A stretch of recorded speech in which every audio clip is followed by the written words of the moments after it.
आपने बचपन में सुना होगा आइसक्रीम नहीं खानी चाहिए, केक नहीं खाने चाहिए, बिस्किट्स नहीं खाने चाहिए, मैदा नहीं खाना चाहिए, आपके मैदे के साथ चिपक जाएगा जाके। प्रोसेस फूड नहीं खाने चाहिए, प्रिजर्वेटिव फूड्स नहीं लेने चाहिए, वो आपके लिए नुकसानदेह हैं। ये सारी बातें आपने अपने इर्द गिर्द समाज से सुनी होंगी, अपने कम्युनिटी के लोगों के सुनी होंगी, अपने बड़ों से सुनी होंगी। लेकिन क्या आपने कभी इन सब बातों को जस्टिफाई करने की कोशिश की है?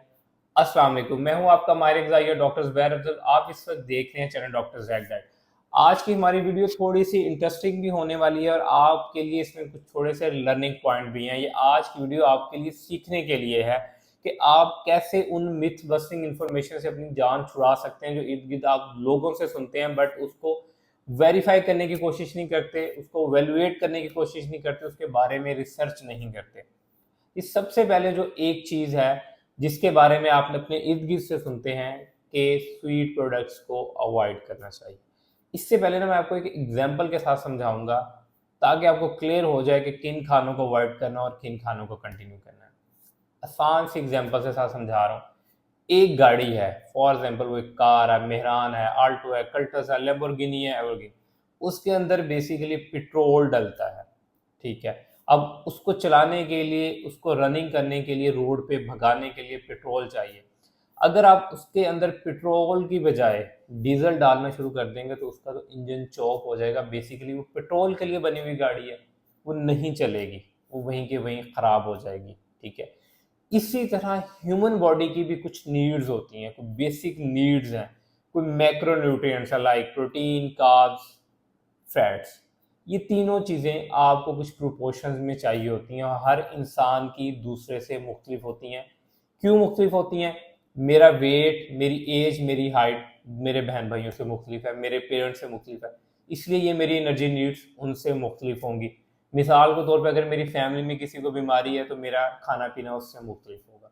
इसी तरह हर फूड का एनालिसिस भी ज़रूरी है कि क्या वो आपके लिए खाना ज़रूरी है, आपके लिए नुकसानदेह है या फ़ायदेमंद है।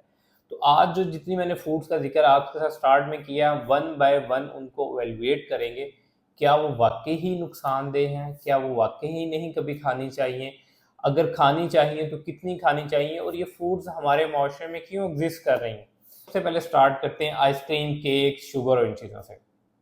देखें, जब आइसक्रीम्स की बात आती है, बेकरी प्रोडक्ट्स की बात आती है या मीठे की बात आती है, उसमें हमारा हाथ नहीं रुकता। वो मोस्ट पैलेटेबल फूड्स होती हैं, उनकी क्वांटिटी हम बहुत ज़्यादा अमाउंट्स में खा रहे होते हैं।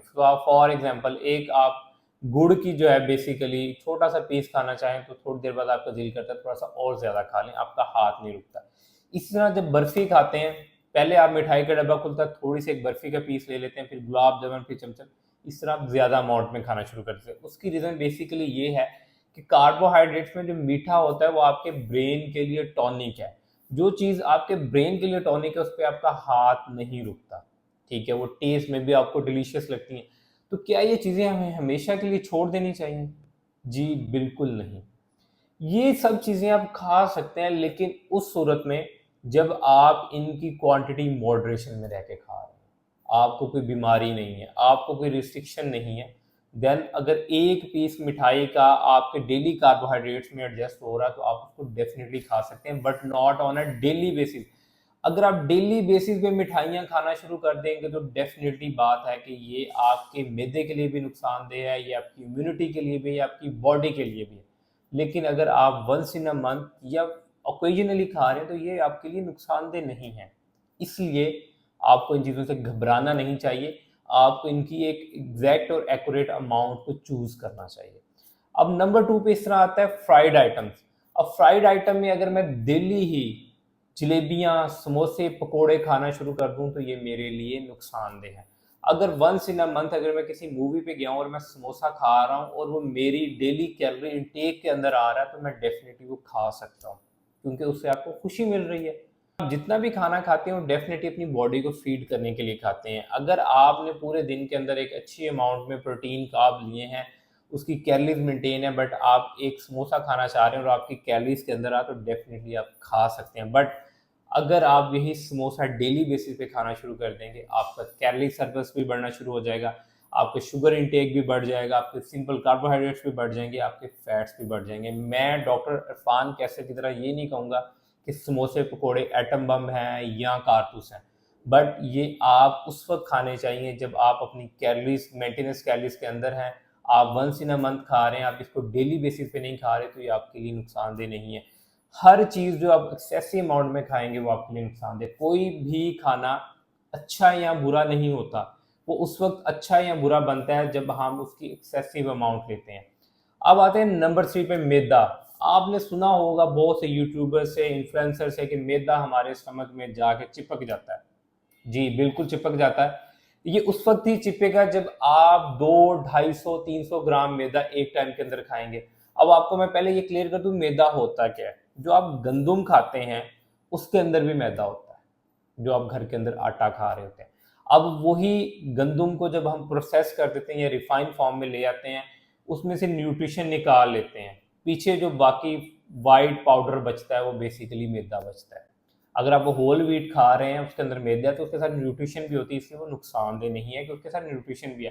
बस मैदे के अंदर न्यूट्रिशन नहीं होती, ठीक है। मैदा उसी वक्त आपके मैदे में जाके चिपकेगा, आपके स्टमक के साथ चिपकेगा जब आप उसकी 200, 250, 300 ग्राम की क्वांटिटी एक टाइम के अंदर खा रहे होंगे। लेकिन अगर आप इसी मैदे को यूटिलाइज करके खाना चाह रहे हैं एज अ हेल्दी ऑप्शन, तो आप क्या करेंगे कि आप 100 ग्राम की स्पेगेटीज बना रहे हैं, आप उसके अंदर 50 ग्राम प्रोटीन ऐड कर दें, लाइक उसके अंदर 2 बॉयल एग्स ऐड कर दें, या उसके अंदर 100 ग्राम चिकन ऐड कर दें, उसके अंदर सैलड्स ऐड कर दें, लाइक वेजिटेबल्स ऐड कर दें। इसमें क्या होगा कि आपका फाइबर भी ऐड हो गया, आपका प्रोटीन भी ऐड हो गया, आपके कार्ब्स भी ऐड हो गए, तो ये एक अच्छी हेल्दी ऑप्शन बन गई। और मैदा क्यों अवॉइड करवाया जाता है? फाइबर ना होने की वजह से। जब फाइबर कम होगा वो आपके स्टमक के साथ भी जाके चिपकेगा, आपको कॉन्स्टिपेशन भी देगा, आपको उससे ब्लॉटिंग भी होगी। लेकिन जब आपने उसके साथ फाइबर ऐड कर दिया, प्रोटीन ऐड कर दिया, तो क्यों आपको कॉन्स्टिपेशन होगी? इसलिए मैदा आपके लिए उस वक्त नुकसानदेह है जब आप एक्सेसिव अमाउंट में ले रहे हैं, आप उसके साथ कोई हेल्दी प्रोटीन, कार्बोहाइड्रेट्स और या फैट्स का जो है कम्बिनेशन नहीं बना रहे, तब डेफिनेटली वो आपके लिए नुकसानदेह है, ठीक है। अब आते हैं लास्ट पॉइंट की तरफ, क्या हमें समाज की बातों पे अमल कर लेना चाहिए? जी देखें, आपको सबसे पहले उस बंदे की क्रेडिबिलिटी पे आना चाहिए जो आपको ये इन्फॉर्मेशन दे रहा है। क्या वो आइदर इस इन्फॉर्मेशन को देने के लिए क्रेडिबल है? क्या उसके पास उस इन्फॉर्मेशन को डिलीवर करने के लिए डाटा है?